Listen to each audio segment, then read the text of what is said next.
اور میں آگے بڑھ جاؤں گا، کہیں کسی کتاب میں، کسی جگہ، کسی عالم کی تحریر میں، کسی تقریر میں اگر آپ کو عصمت کی تعریفیں مشکل لگ رہی ہوں، نہ سمجھ میں آ رہی ہوں، تو صرف ایک جملہ یاد رکھیے، قیامت تک کے لیے میرے بچوں اس ایک جملے سے آپ کو عصمت آسانی سے سمجھ میں آ سکتی ہے، اور میں سمجھا دیتا ہوں۔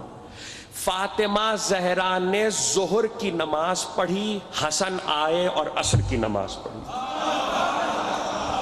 ہو گئی بات۔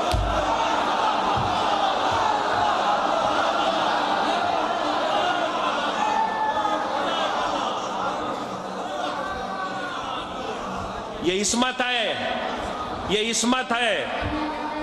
فاطمہ زہرا نے ظہر پڑھی، حسن دنیا میں آئے اور عصر پڑھی۔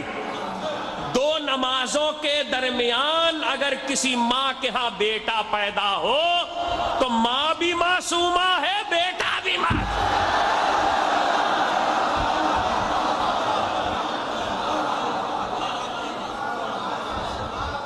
اور کیا عصمت کی تعریف چاہیے؟ یہ عصمت ہے۔ اسی حسن کے بیٹے کو قاسم کہتے ہیں، قاسم ابن حسن، 13 برس کے قاسم، بہت محبت کرتے تھے حسین۔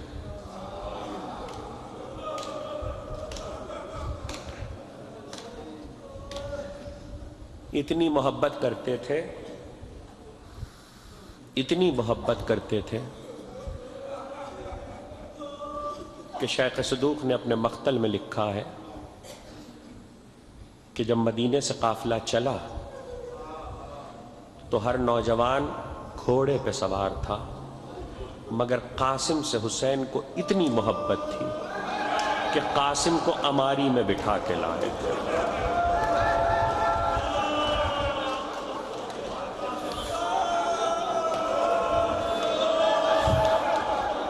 خدا آپ کی آوازوں پر رحمت نازل کرے،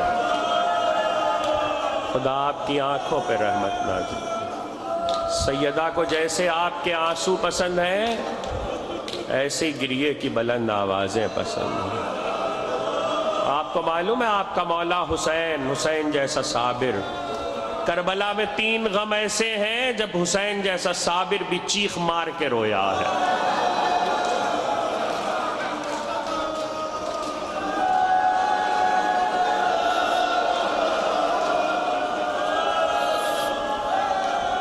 حسین جیسا صابر بھی چیخ مار کے رویا ہے۔ ان میں سے ایک قاسم کا غم ہے۔ جب قاسم کو رخصت کرنے لگے تو حسین چیخ مار کے روئے، گلے سے لپٹا کے روئے۔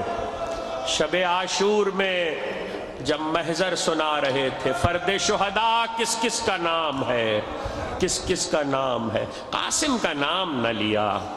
کہا چچا کیا ہمارا نام نہیں ہے فرد شہداء میں؟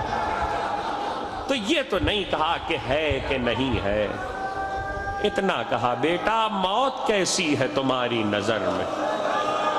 کاہلا من العسل، چچا شہد سے زیادہ شیریں ہے۔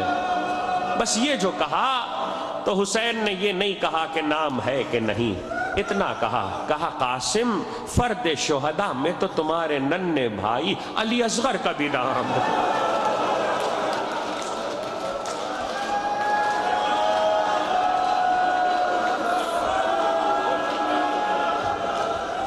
فرد شہداء میں تو تمہارے ننھے بھائی علی اصغر کا بھی نام ہے۔ غیرت ہاشمی جوش میں آئی، تڑپ کر کہنے لگے چچا کیا آدھا خیموں میں آ جائیں گے؟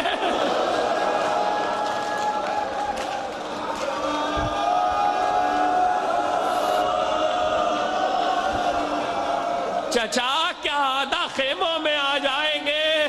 حسین کیسے کہے قاسم وہ وقت تو آئے گا، مگر اس وقت نہ ہم ہوں گے نہ تم ہوگے، کہاں علی اصغر کو ہم لے کے جائیں گے؟ رات کو یہ گفتگو ہوئی تھی اور صبح سے قاسم بار بار آتے، چچا ہمیں بھی اجازت دیجئے، اور حسین گلے سے لگا کے کہتے تمہیں کیسے اجازت دے دوں، تم تو میرے بھائی کی نشانی ہو، تم میرے حسن کی یادگار ہو۔ مگر ایسے میں کچھ یاد آیا، جب حسین نے کئی بار پلٹایا، خیمے میں جا کے بیٹھ گئے، زانوؤں پہ سر رکھ کے رونے لگے، بازو کے تعویذ پہ نظر گئی، تعویذ کو کھولا، بھائی کا خط بھائی کے نام، حسن کی تحریر حسین کے نام، بھیا ہم تو نہ ہوں گے، مصیبت کا وقت آئے گا، میرے قاسم کو اجازت دے دینا۔ دوڑے دوڑے آئے کہ چچا بابا کی تحریر، حسین نے آنکھوں سے لگایا، گلے سے لپٹایا، اتنا روئے حسین کو غش آ گیا۔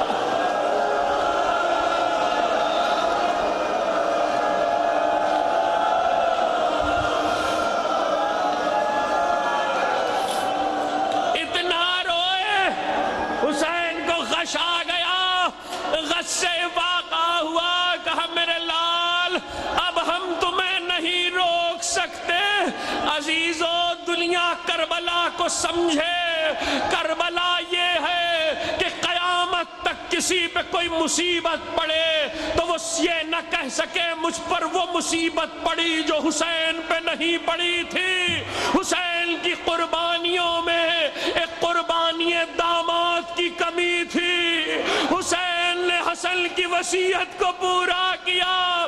اور جملہ سن سکو گے، ایک اور وجہ بھی تھی، عربوں کی تاریخ پڑھنا، عربوں کی تاریخ یہ تھی کہ میدان جنگ میں کچھ اصول طے تھے، ان میں سے ایک یہ تھا اگر عربوں کو دوران جنگ یہ پتہ چل جائے کہ آنے والا لڑنے والا تازہ دولہا ہے، ابھی شادی ہوئی ہے، تو اس پہ حملہ نہیں کرتے تھے۔ شاید حسین نے یہ سوچ کے عقد بڑھا دیا، ارے حسن کا لال بچ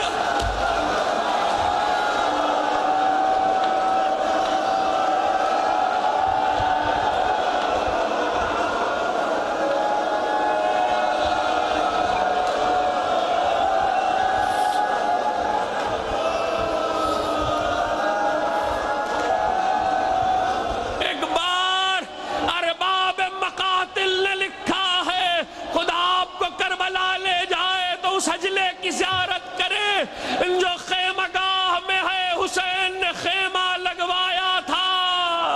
اور جب رغد کے بعد زینب و حسین و عباس و عون باہر آ گئے، علی اکبر بھی بس ایک جملہ، تو حسین کی بیٹی کبریٰ نے اتنا کہا میرے والی کس پہ چھوڑے جاتے ہو، کہا آپ کے بابا اکیلے ہو گئے، کہ کوئی نشانی تو دے دو، تو بس اتنا کیا، کرتے کا دامن پھاڑا اور کہا یہ نشانی ہے، اور یہ کہہ کے کہا خدا حافظ۔ ارے یہ کربلا کا واحد شہید ہے جسے حسین نے گود میں اٹھا کے گھوڑے پہ بٹھایا، اتنی محبت کرتے تھے، گود میں اٹھا کے، اور سنو گے جب گھوڑے پہ بٹھا لیا تو گریبان چاک کر دیا، گریبان چاک کر دیا۔ علی اکبر کی نگاہوں نے پوچھ لیا، کہا